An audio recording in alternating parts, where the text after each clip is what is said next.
Minor ছিল তাকেও আমরা আসলে একরকম রিমান্ডে যেতে দেখেছি। আমরা বয়োবৃদ্ধ রাজনৈতিক নেতাদের রিমান্ডে যেতে দেখেছি। ও অধিক বিশাল কভারটা বড়ি লসা রিমান্ডে নেওয়ার ব্যাপারে পুলিশের কভারটা ইজিলি বড়ি এলা এদিকে সার না দেখুন, পুলিশের অনাগ্রহের বিষয়টা নয়, এক্ষেত্রে আমার কাছে মনে হয় যে নূর হোসেনকে রিমান্ডে নেওয়ার প্রক্রিয়াটা আইনানুগ একটি প্রক্রিয়া। তদন্ত বিদ্যমান থাকলেই কেবল সেই ক্ষেত্রে রিমান্ডের আবেদন করা যাবে।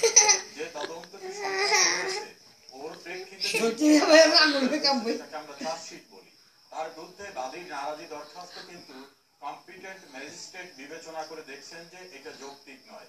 তার বিরুদ্ধে বিজ্ঞ দায়রা জজ আদালতে তার আবেদন করেছেন। রাইট, এটা সময় যাবে। আপনি পয়েন্টগুলো আগে বলেছিলেন, কিন্তু অ্যাডভোকেট এলিজা খান যে পয়েন্টটি বললেন, যখন নূর হোসেন চলে যাচ্ছিলেন তখন তিনি কারাগারের সঙ্গে কথা বলেছেন, একজন সংসদ সদস্য তার মধ্যে আছেন, সেই রেকর্ডগুলি আমরা শুনেছিলাম। তারপরে অধিকতর তদন্তের জন্য পুলিশ আগ্রহী হয়ে কেন নূর হোসেনকে রিমান্ডের ব্যাপারে নিতে চাইল না? পুলিশ সরাসরি না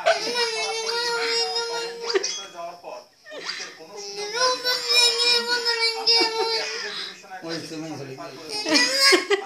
সাক্ষ্য প্রমাণ চলা অবস্থায়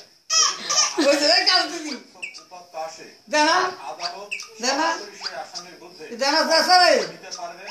এটা আমাদের দেশের সর্বোচ্চ আদালত ডিভিশনের ডিসিশন রয়েছে।